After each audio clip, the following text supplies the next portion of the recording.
Greetings and salutations, everyone. I hope everyone is doing well. Welcome to today's bonus. Before we jump into that, a couple links. As you know, I rely on Patreon, PayPal, and the merch to help the channel to continue to grow and go. Links to Patreon and PayPal are in the description below. The merch is displayed directly under the video.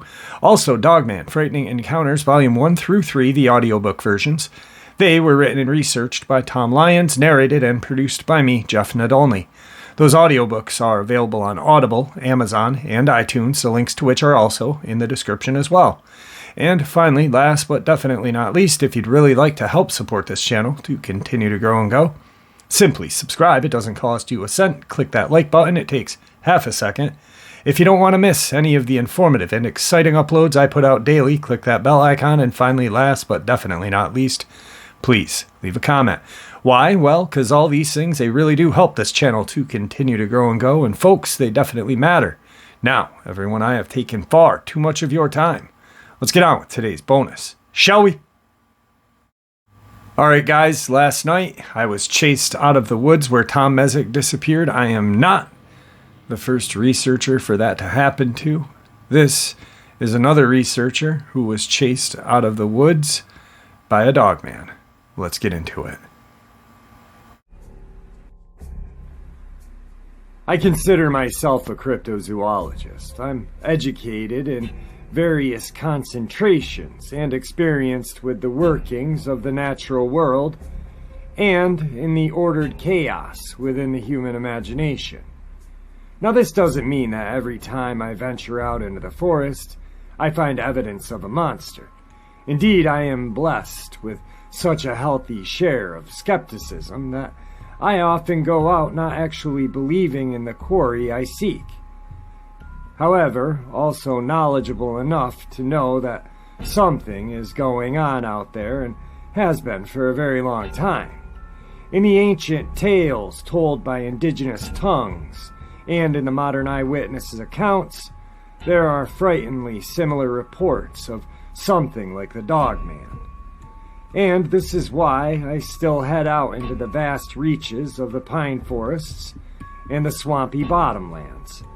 But because I am an academic researcher trained in the disciplines of anthropology and archaeology, most of my investigations are carried out in the library. As I sifted through decade-old reports of hair-covered dog-like creatures prowling about on two legs, and as I reread eyewitness testimony of areas where such creatures have been spotted, I pinpointed an area that seemed to be prime location for the elusive creatures such as the Dogman to hunt, without much human interference. I ventured out around 9 p.m. on a cold fall night. The night was hideously dark. My flashlight scanned the leaves that were orange and red but still lingered on the trees. I was well off the beaten path, and any nuisance of light pollution was obstructed by October's cloud cover. But this location was the rumored haunt of the Dogman.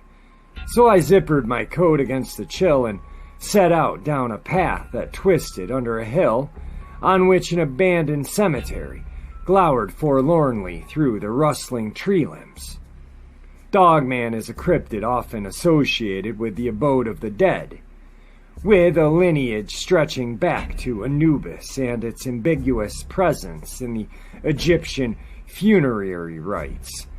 However, this creature is also frequently seen, even to this very day, prowling about Indian burial grounds and on grave sites in Native American reservations. From a point of folklore, this area was an ideal site for this creature to be found. But our Dogman has always been a creature of liminal regions, that threshold between this world and the world of the other. And out here on the sullen trail that carved its way through the autumn forest, I felt as if I were hopelessly adrift in this space between worlds. As I swept the woods with my night vision camera, I was struck with the incredible feeling that I wasn't alone out here. I saw no animals through my eyepiece, no squirrel rustled through the leaves, no rabbit stirred the stillness. No, it was something else. Light anomalies seemed to be following me along the darkened path, nearly indiscernible in the fall night. But I could plainly see the pinpoints of unmistakable living light flitter through my lens, little soft glows that darted and danced in the twisted undergrowth that lined the path, occasionally skipping out of the tangles and illuminating the trail. Even after my eyes adjusted to the night, I could see these illuminations without electronic aid. But I ventured onward, following the lights that moved forward, leading me further field. Then I came to a long abandoned railroad bridge that spanned the river that flowed lugubriously like a black ribbon in the valley. The little lights that accompanied me now left me as the woods halted at the bridge. In the center of the bridge, I felt utterly exposed. If I were being hunted, I was now vulnerable. There was nowhere to run, and, in the stark nakedness of the bridge, there was certainly no place to hide. The rather soothing electronic glow of the camcorder, which I carried, suddenly seemed to have its energy inexplicably drained. The battery light suddenly flickered on. Above me, the sky that enclosed the world in its inky embrace seemed to spark with static electricity, reminiscent of the electricity produced when you pull blankets from the bed. Something was happening to the world around me. Suddenly, a visceral urge shuddered my body. I knew instinctively that I had to get out of where I was. I must get back into those confining woods and make my way to my car, parked nearly 1.5 miles away. At this point, it was not a choice. It was an imperative drive to stay alive. I turned. Behind me, the trail disappeared as it was swallowed by the gaping void of woods. But immediately, as I turned, my eyes widened. There, where the trail plunged into the abyss of the forest, a light of living intensity sparked to life, shimmering and sputtering like a Roman candle suspended in the air. I immediately called out, knowing rationally that there must be a person behind it. My mind worked with the information before me, struggling to process it intellectually. It must be a person. What else could it be? I glanced into my night vision camera eyepiece. There was nothing there. The light was gone as quickly as it came. And there was no person on the trail. Unnervingly, my battery icon on my camera was flashing an urgent SOS, begging to be recharged. It was as if the light that manifested before me used nearly all the remaining battery in my camera to power itself to light. Empirically, that made logically no sense. However, cold and shivering from the uneasiness, nothing else made better sense. And that gnawing instinct that sent a shiver of compulsion through me to run for my life was much more forceful now. I knew I must get out of these woods. I quickly walked the bridge down towards where the light had ignited.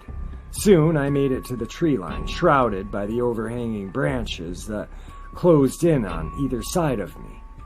I was alone, utterly. The night was empty. Then an electricity shivered my body and instilled fear back into me.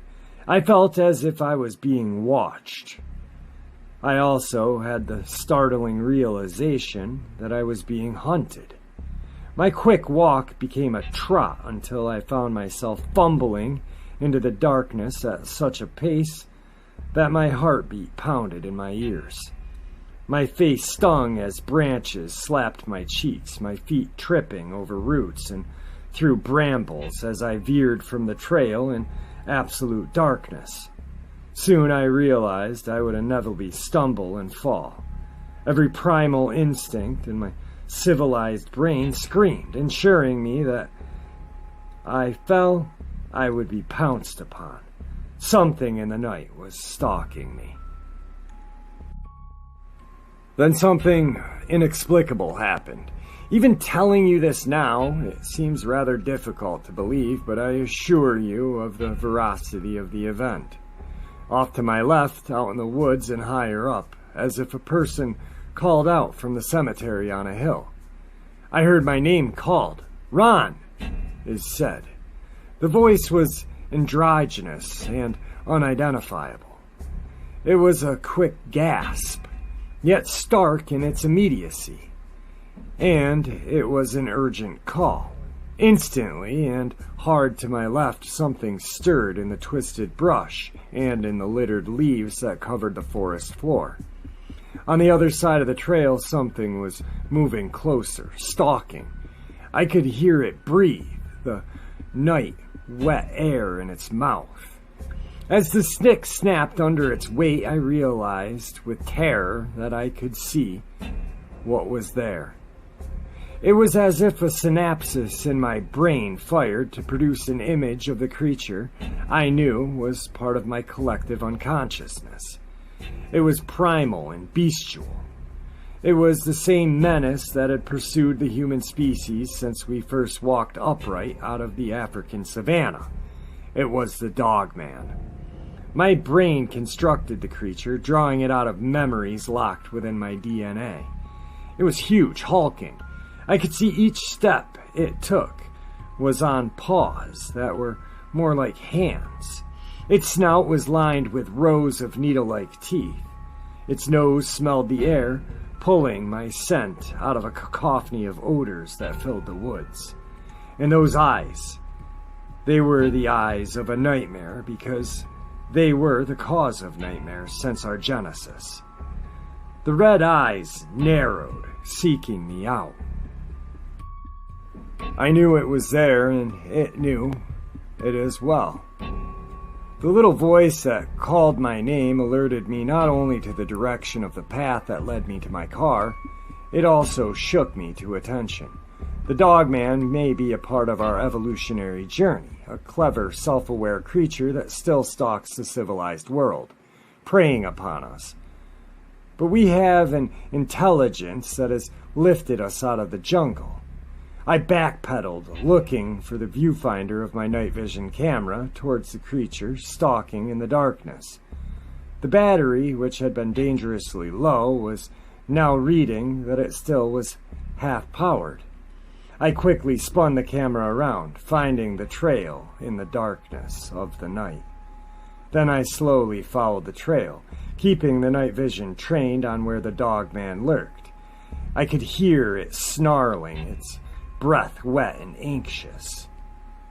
But it never left its hiding place. It remained concealed in the thicket, even when I had finally made it to my car and locked the doors before turning the key.